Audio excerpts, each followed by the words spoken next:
Assalamualaikum warahmatullahi wabarakatuh.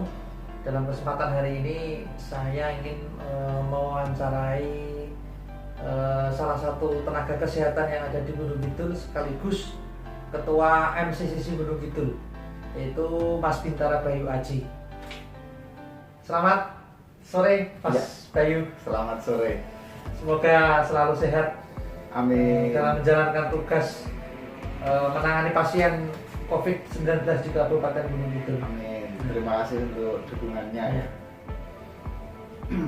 Kalau yang pertama ingin saya tanyakan itu terkait gambaran COVID-19 di Gunung Kidul itu kondisinya saat ini seperti apa, Mas Bayu?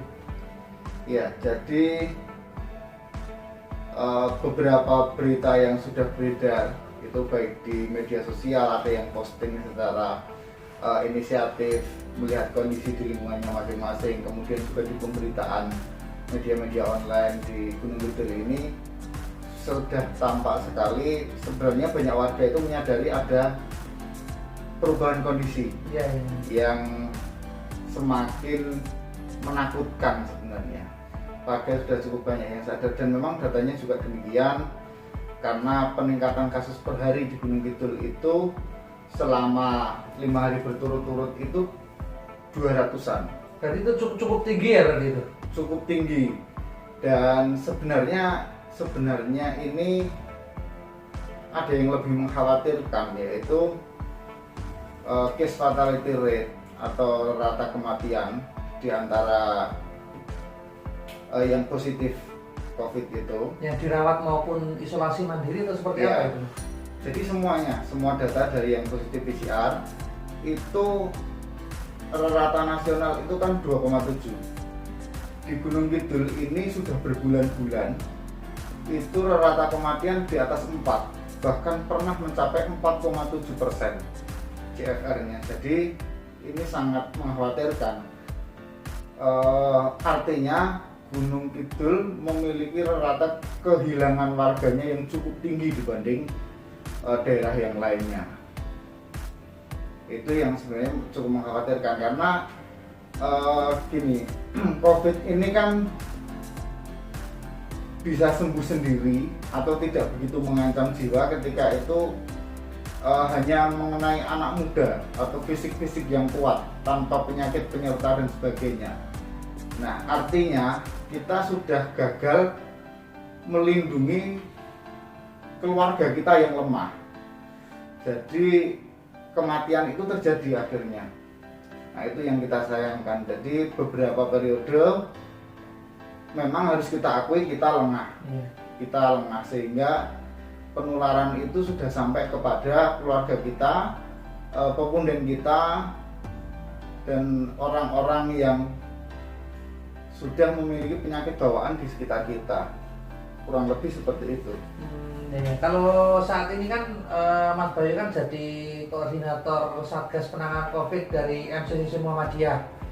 Nah, itu untuk langkah yang sudah dilakukan MCCC Kabupaten Gunung Kidul ini seperti apa selama pandemi COVID-19 kurang lebih hampir 1 tahun lebih ini? Ya, sebelumnya saya sedikit koreksi ya, saya bukan ketua, tapi saya ketua bidang promosi kesehatan atau edukasi Ya. dari MCCC Gunung Kidul. Jadi untuk ketuanya Kang Pranawa, saya ada di bagian edukasi, dan kegiatan yang sudah kita lakukan sejak awal pandemi itu cukup banyak. Untuk diantaranya ini kita cetak di awal pandemi. Iya. Itu ada kegiatan-kegiatan yang sudah kita lakukan sejak awal, yaitu Sterilisasi masjid, Ya. sekolah, itu penyemprotan atau seperti apa itu? ya pada awalnya dulu ketika musim penyemprotan itu, karena memang yang kita pahami pada saat itu dan hampir semua orang memahami bahaya itu dihadapi dengan penyemprotan, itu juga penyemprotan dilakukan, dan akhirnya kewaspadaan di tingkat jamaah atau di tingkat amal usaha pendidikan Muhammadiyah itu meningkat. Ada sesuatu yang harus kita waspadai dengan adanya penyemprotan itu gitu. Yang awalnya orang tidak begitu perhatian dengan wabah ini, kemudian penyemprotan itu menimbulkan kewaspadaan, menimbulkan setidaknya menjadi ngeh, oh ada sesuatu yang patut kita waspadai. Iya, iya, iya. Kemudian ada pengadaan APD, hand sanitizer dan masker. Ini untuk masker itu selain kita bagikan untuk jamaah, juga didistribusikan melalui amal usaha pendidikan di sekolah-sekolah Muhammadiyah. Kemudian di awal itu ketika masker medis langka Iya. di pasaran, kemudian kita disarankan untuk menggunakan masker kain sebagai pengganti masker medis supaya tidak berebut pasar dengan Iya, iya, iya. dengan rumah sakit sehingga harganya terus naik itu. Kita memproduksi masker kain itu bekerja sama dengan UMKM yang ada di Gunung Kidul karena ekonomi saat itu sangat terpukul. Dan salah satu upaya yang kita lakukan selain untuk mencegah penularan, yaitu juga memberi rangsangan bagi UMKM untuk kembali produktif. Yang ketiga itu ada bantuan sembako untuk warga masyarakat terdampak. Jadi yang terdampak itu di awal pandemi itu kita kategorikan menjadi dua hal. Yang pertama itu yang harus menjalani isolasi mandiri di rumah sehingga dia tidak bisa keluar mencari nafkah. Kemudian MCCC berinisiatif untuk membantu. Nah, yang kedua adalah pelaku ekonomi mikro yang terdampak secara beruntun. Jadi bukan korban pertama, tapi karena pembatasan aktivitas, ekonomi secara keseluruhan itu menurun, maka mereka juga terdampak. Nah, itu juga dibantu. Sumber untuk bantuan sembako ini dari lumbung pangan. Jadi lumbung pangan itu sudah diinisiatif sejak awal ketika pandemi ini terjadi di bulan Maret itu, sehingga stok kita masih cukup pada waktu itu untuk menyuplai dua kelompok tersebut yang harus menjalani karantina mandiri dan yang terdampak secara ekonomi. Yang keempat adalah penyuluhan kepada masyarakat. Ini banyak hal, bahkan sempat membuat sayembara tentang di tingkat cabang itu, antar cabang itu membuat mobil kampanye. Jadi mobil kampanye untuk apa itu? Untuk menyampaikan hal-hal yang harus dilakukan dalam pandemi ini dan hal yang perlu kita hindari dalam pandemi ini. Jadi saat itu masyarakat itu kan sangat resah, ya. Jadi tidak tahu bagaimana harus berbuat, bersikap. Kemudian ada yang bahkan sampai menutup jalan-jalan di kampung pada waktu itu, kalau kita ingat. Lockdown ya ini? Iya, di lockdown lokal di tingkat kampung. Sehingga selain memberikan edukasi, edukasi, intinya adalah pencerahan supaya pandemi ini dipahami dengan sebagaimana yang terjadi secara keilmuan. Ya. Tidak harus pada saat itu harus menutup kampung dan sebagainya, karena memang tidak seperti itu polanya, tapi justru harusnya kita yang memperbaiki sikap kita secara individual maupun dalam interaksi sosial. Nah, itu. Kalau efektivitas untuk edukasi kepada masyarakat sendiri seperti apa tanggapan dari masyarakat langsung itu? Kalau masyarakat juga sangat responsif ya, karena kita tidak hanya sekedar menyampaikan itu siaran-siaran saja, tapi juga didampingi dengan misalnya ini yang diinisiasi oleh Ponjong, kemudian ditiru oleh cabang lain, pembagian masker. Jadi ketika kita mengedukasi warga untuk memakai masker, itu ada barangnya gitu. Jangan sampai kita ajak warga pakai masker, tapi warga itu mau beli masker saja kesulitan. Iya.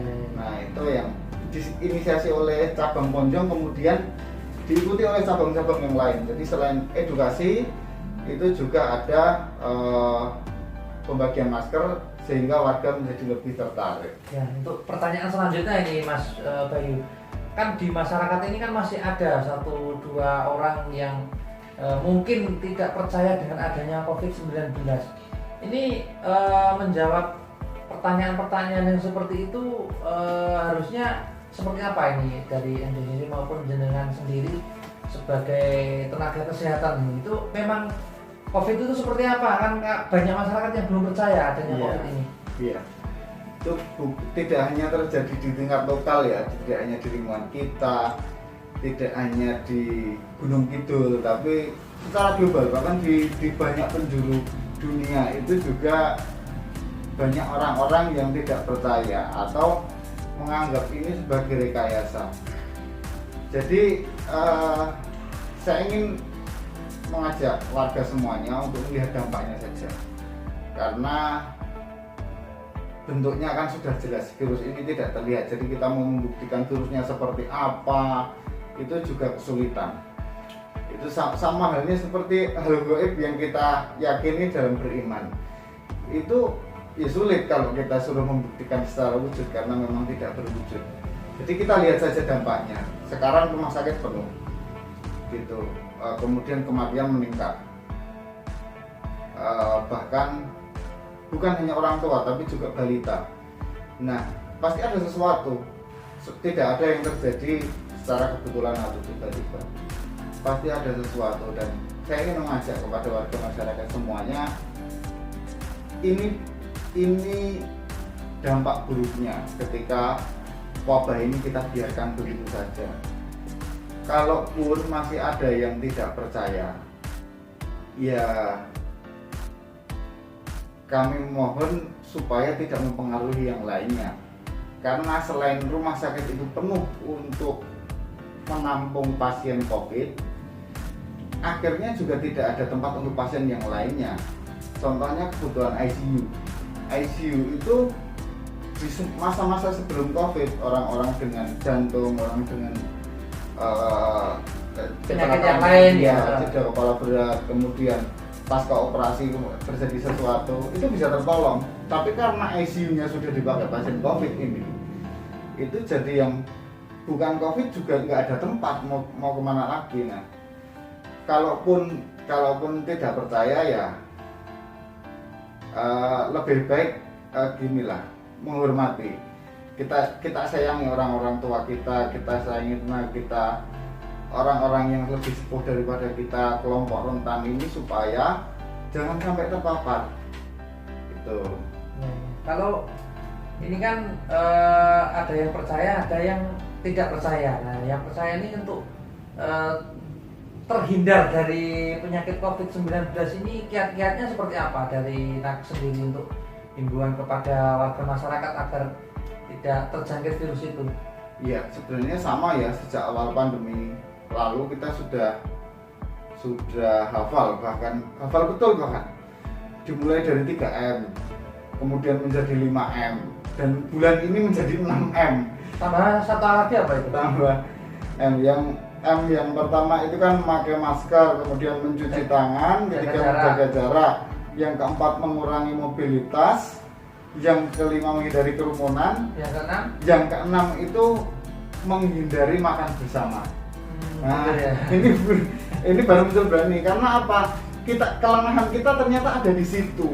Jadi kita keluar rumah udah pakai masker, kemudian ketemu teman, ketemu rekan kerja, di kantor masih pakai masker. Iya. Tapi ketika jam istirahat, makan bersama di warung itu ya? Iya, makan di warung, otomatis orang makan buka masker. Iya. Nah, itu yang kalau makan sendiri di rumah sama istri kira-kira boleh nggak itu? Oh iya, enggak apa-apa. Nggak apa-apa ya? Karena gini, kalau keluarga itu kan resiko yang harus kita tanggung. Iya. Keluarga itu tanggung jawab yang harus kita lindungi. Beda dengan orang lain ya? Iya. Kalau kita pengen di rumah tetap bisa tanpa masker, tetap bisa misalnya ngeloni anak itu dengan sangat dekat seperti biasanya, ya tidak apa-apa, wajar seperti itu, karena memang kita itu butuh seperti itu yang menjadi prioritas kita. Makanya supaya kita bisa seperti itu, di luar yang kita jaga, supaya kita tetap bisa ngeloni anak, supaya tetap bisa makan bareng keluarga, ya yang di luar itu yang kita jaga. Gitu. Nah, terkait selanjutnya ini pertanyaan Mas Bayu. Ini kan antusiasme warga masyarakat terkait vaksinasi yang begitu tinggi ini. Tapi juga masih ada warga masyarakat yang percaya dengan berita-berita yang kurang pas, misalkan vaksin ini mengandung unsur haram itu misalkan, atau mungkin yang tidak baik untuk kesehatan atau seperti apa, ini dari tenaga kesehatan khususnya dari nakes maupun MCCC sendiri seperti apa ini? Ya, jadi sejak awal isu program vaksin ini, Muhammadiyah itu sudah bersikap. Saat itu MUI pun belum, tapi Muhammadiyah sudah bersikap. Kalaupun toh nanti usul zatnya itu haram karena pertimbangan urgensi. Jadi kalau itu tidak segera diberikan, maka banyak orang yang tidak bisa terlindungi, terancam jiwanya. Muhammadiyah memperbolehkan. Nah, kemudian vaksin-vaksin itu kan selain diujikan di BPOM juga diujikan di MUI. Nah, ternyata alhamdulillah setelah ditelaah oleh MUI keluar hasil label halal. Halal ya. Jadi untuk halal haram sudah tidak perlu dipertimbangkan lagi karena itu bisa dicek. Ada nomornya, terregistrasi, jadi legal. Sudah jelas ada telaahnya. Kemudian tentang efek dan sebagainya. Memang semua vaksinasi, imunisasi itu ada dampaknya, baik secara langsung ataupun tidak langsung. Yang dampak yang kita harapkan memang orang itu memiliki imunitas atau kekebalan dalam tubuhnya terhadap hal tertentu, misalnya dalam hal ini serangan virus. Nah, sejak dulu itu ada namanya istilah KIPI. Apa itu? Kejadian ikutan nyerta imunisasi. Jadi itu setelah diimunisasi ini ada apa? Secara individual itu tidak terjadi secara orang pada umumnya, tapi itu individual karena setiap orang itu memiliki respon yang berbeda. Ada yang biasa saja, kemudian ada yang mengalami gejala-gejala mirip seperti yang divaksinkan atau diimunisasikan itu. Misalnya ini di COVID ini ada yang rata-rata KIPI yang terjadi itu seperti flu, kemudian itu belum sampai batuk sih, sangat jarang itu angka yang menyebutkan batuk itu sangat jarang. Yang banyak itu sesaat setelah itu kan masih dipantau itu, di Wija kelima itu masih dipantau, itu rata-rata langsung ngantuk, langsung lapar gitu. Itu di meja terakhir vaksinasi itu. Nah, paling itu saja, tapi kemudian ada angka yang sangat kecil berlanjut. Nah, ini yang perlu diwaspadai, makanya ini tetap dipantau kok. Jadi kalaupun toh nanti ada kejadian lanjutan setelah pulang dari vaksinasi, kemudian malamnya, hari berikutnya, itu nomornya kan ada di kartu yang diberikan itu. Itu bisa melaporkan dan itu akan ditindaklanjuti oleh petugas dengan cepat. Karena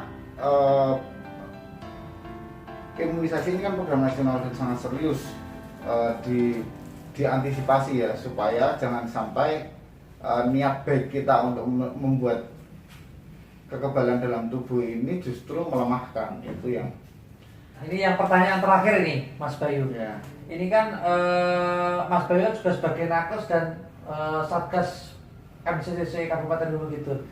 Ini suka dukanya menjadi tenaga kesehatan itu seperti apa? Karena kemarin saya mendapat informasi dari Kepala Dinas Kesehatan Kabupaten Gunung Kidul, itu Bu Dewi Irawati, itu nakes di RSUD Wonosari ini 46 itu terkonfirmasi positif. Nah, ini apakah Mas Bayu termasuk 46 itu atau bukan, atau seperti apa? Nah, udah bilang balik ya. Jadi betul, ini tidak maksudnya bukan hal yang berkelanjutan terus terjadi dari awal pandemi setahun yang lalu, enggak. Ini yang kasus segitu banyak itu ya baru kali ini. Dulu itu kan pernah itu, bahkan IGD RSUD Wonosari sempat tutup 72 jam. Itu serangan awal itu, dan itu tidak banyak dan rata-rata itu ya gejala ringan lah. Kalau yang kali ini selain jumlahnya banyak, itu juga gejalanya sedang. Jadi kalau gejala berat, alhamdulillah tidak. Ini masih ada alhamdulillahnya. Ya. Tapi gejala sedang lah dan bisa tertangani. Tidak terlepas dari virus varian Delta ini yang baru ini, yang menyebar secara cepat dan menimbulkan kerusakan yang lebih daripada yang sebelumnya. Padahal nakes itu kan yang pertama kali divaksin, itu mestinya sudah punya kekebalan dan kalau bergejala ringan. Tapi itu ternyata terbukti dari 46 yang positif itu, ya. Itu saat ini 9 orang total yang mengalami gejala sedang. 2 sudah pulih kembali. Itu berarti sudah total nggak bekerja ya itu? Oh iya, Isolasi. sejak awal ada didapati konfirmasi positif itu sudah diistirahatkan. Iya. Kemudian yang 2 sekarang sudah normal kembali. Masih ada 7 orang dan ini juga sudah semakin membaik. Terbukti bahwa vaksin itu dapat mencegah pemburukan. Jadi pemburukan dari proses infeksi COVID ini bisa diredam oleh vaksin itu. Seumpama tidak, itu seperti pasien-pasien yang lain yang belum divaksin itu. Iya. Saat ini semua isolasi kritikal penuh. Dan ini yang sangat memprihatinkan sebenarnya, karena akhirnya yang butuh kritikal itu dirawat di fasilitas non kritikal. Itu keputusan yang sangat berat karena menempatkan pasien di dalam, kemudian siapa yang duluan, siapa yang kemudian perlu mendapat fasilitas pertolongan perawatan pasien kritikal itu yang butuh banyak tapi fasilitas kita sangat terbatas. Itu yang sangat berat karena kita harus memilih mana yang paling berpeluang untuk tertolong. Nah, kalau Mas Bayu kan sebagai nakes ini untuk menghindari terpapar COVID-19 ini kan juga kan nanti kan riskan terhadap keluarganya ini. Iya. Ini suka dukanya itu seperti apa? Ya, Kiat-kiatnya untuk menghindari itu biar tetap aman berkumpul dengan keluarga, terus masih bisa aktivitas seperti yang lain walaupun pakai protokol kesehatan, itu gimana? Kalau saya itu sebenarnya yang sudah terganggu merasakan terganggu itu secara mental karena teman-teman terdekat saya itu sudah kena. Mereka bekerja bersama saya, mereka sama-sama bekerja di tempat yang sama, melayani pasien yang sama. Mereka sudah terkena dan rasanya itu hanya dirasakan ini. Tapi sebenarnya ya tidak juga, tapi sudah terteror seperti itu. Ini kalau sekali lengah ini sama aja giliran. Setelah mereka saya. Nah, makanya satu yang saya tidak pernah putus itu ya berdoa. Selalu berdoa. Kualitas ibadahnya ditingkatkan lah. Bagaimanapun semakin dekat kepada Allah itu nomor 1 ketenteraman, pasti ada ketenteraman. Damai ya, nyaman. Iya, lebih tenang lah. Karena pasti gelisah kan kita menghadapi resiko pekerjaan seperti itu. Pasti menjadi tenang dan insya Allah kalau doa kita terjawab, itu ya kita terhindar dari mara bahaya itu. Tentunya selain berdoa juga ikhtiar. Yang 6M itu sekarang itu ya kita jalankan betul-betul. Nggak apa-apa kok beraktivitas di luar itu, yang penting ya tertib itu tadi. Tertib itu tadi. Tapi ya kalau dalam kondisi seperti ini, ketika rumah sakit sudah tidak mampu menampung, ya sedapat mungkin kita tahan dulu lah beberapa waktu sampai nanti kondisi benar-benar memungkinkan. Kita perbanyak di rumah dulu gitu. Kalau memang sudah sangat penting, misalnya belanja kebutuhan sehari-hari baru keluar. Ya, itu pun dengan tetap adaptasi kebiasaan baru gitu. Siap. Itu aja. Karena gini, dengan peningkatan kasus ini selain layanan MCCC seperti yang dulu pernah dilakukan, itu juga sekarang MCCC turut membantu untuk antar jemput pasien. Pasien yang terkonfirmasi positif. Iya, antar jemput pasien. Baik, dan pemakaman jenazah. Nah, termasuk pemakaman jenazah karena sekarang angka kematian juga terus bertambah, bahwa kemarin itu 7, kita pernah 10 sehari 2 hari yang lalu. Luar biasa, itu sangat berat bagi kita. Tadi kemarin itu 7 sampai tadi malam itu. Itu sehingga MCC juga turut membantu. Nanti apabila ada warga yang membutuhkan dukungan, misalnya sekarang kan sebenarnya di PPKM Mikro itu yang bertugas untuk memakamkan itu adalah Satgas Kalurahan. Tapi kita juga memahami ada yang belum siap, ada yang repot, ya. Misalnya terjadi 2 kasus itu, sehingga apabila Satgas Kalurahan itu membutuhkan bantuan, insya Allah nanti MCC siap ya, persiapkan diri untuk membantu. Nanti bisa menghubungi saudara Yuganda di 078 3944 5123. Nanti untuk bisa melalui WA, nanti insya Allah kita koordinasikan secepatnya supaya proses ini tetap bisa dilakukan dalam 4 jam sejak dinyatakan, karena waktunya hanya 4 jam. Dan sekarang semua sudah repotan, PMI dan BPBD yang bertugas pokok untuk membackup itu juga sehari itu 2, 3, 4 itu yang mereka kerjakan, di samping Satgas Kelurahan sendiri yang sudah memakamkan. Iya, siap. Terima kasih Mas Bayu atas informasinya. Kita wawancara dengan Mas Bayu, Satgas dari MCC Kabupaten Gunung itu sekaligus salah satu tenaga kesehatan yang bertugas di RSUD Wonosari. Semoga informasi ini dapat bermanfaat bagi warga masyarakat Gunung Kidul tentunya. Oh iya, satu lagi. Apa? Satu lagi, kita mengalami ancaman kelangkaan oksigen. Gitu. Jadi untuk di RSUD Wonosari itu sudah bisa produksi oksigen sendiri, tapi karena volume penggunaannya banyak, cukup besar, sehingga tekanannya itu turun, tidak mampu mengisi tabung. Nah, ini sedang dalam pengupayaan. Nah, ini kalau yang di swasta lebih berat lagi, karena rata-rata menggunakan tabung yang disuplai oleh vendor-vendor, oleh provider penyedia oksigen itu. Dan saat ini PKU Muhammadiyah Wonosari, bagian dari MCC juga sedang